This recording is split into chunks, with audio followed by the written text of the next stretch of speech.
Watch how rude Goofy is to my son, all because he touched his nose.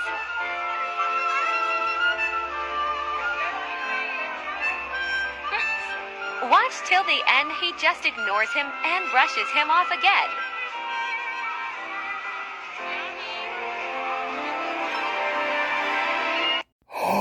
Goofy. Story time from Disney. Now, if you follow me on a regular basis, you know that I used to be a cast member. That's me. Ooh, it's t-shirt week. Let me show you my t-shirt for today, even though it's really sweaty. This is the original OG shirt. And look, he's painting a pickle. Available in my shop, my link. How could Goofy do that to a child? Goofy, a single dad who works 2 jobs, loves his kids and never stops. Not even for your kid. And your kid is precious. And he deserved to have Goofy stop and give him a thumbs up or something. Is that good? That make you feel special enough for the video you made? Cool, hope it made your whole day. Now if you're the original video maker, you can leave, because you've gotten everything you wanted out of that. I'm just going to talk to the other people. Nothing about you don't have to worry about it. We're going to talk about turkey legs. Alright, are they gone?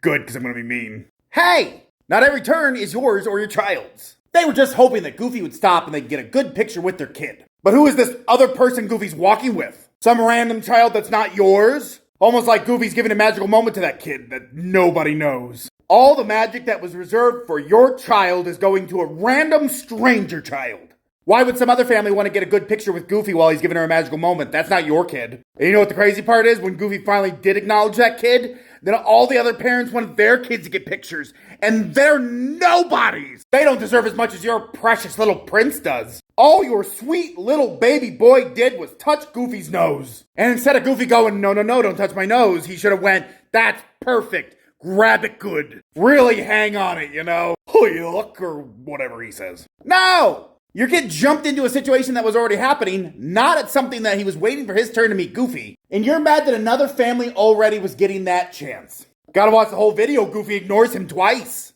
You're right, Goofy kindly told that kid that it wasn't his turn. And that kid was like, okay. And you were like, but my offspring. Hey, if you're still here, how about you teach your offspring that they wait their freaking turn? But you don't care about turns. Turns are for other people's children. Not your sweet little babusa. The moment Goofy saw him, he should have walked him to Club 33 and got him a snow cone. And then he would all be invited back to Mickey's house for his birthday party. I even wrote it on my vision board. I don't know where you store all that audacity. But Goofy was obviously doing something with another kid, and you can't handle that. You know what should have happened? Goofy said, no, you tell your son, Goofy's busy right now. We'll meet him later. But you know what you did? You made a video so you could post it on the internet so you could feel special. And I hope you feel so special. I don't think people went in the direction you thought they would, but that's pretty standard.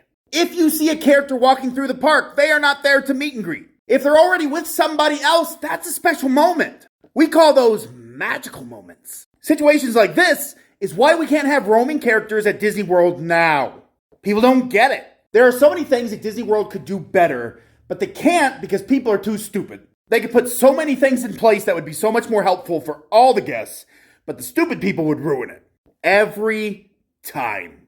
And as a parent, I kind of get it. You wanted your kid to have a special moment, and then they didn't get what they wanted, and you want them to have everything they wanted. There's a special phrase for parents to say to kids when this situation happens. When they can't get what they want, even though they really want it. You just turn to them and you say very kindly, tough shit. And maybe if you did that more, this wouldn't be quite the issue. That kid's a kid. He doesn't understand. You're the adult making the situation worse. You're the one here to explain to him why Goofy can't just stop. Not to tell him that everybody should stop for him. Selfish kids that think everything is for themselves grow up into selfish adults that think that everything is for themselves. And kids deserve better parents that teach them that they don't get everything they want than to have a parent that tells them everything is theirs while the rest of the world says no. It is not Goofy's job to make sure your kid understands that it's not always his turn. Maybe you should have wagged the finger first before Goofy had to do it for you. Goofy's got gentle hands and the heart of a fighter. He's a yuck survivor. Yuck!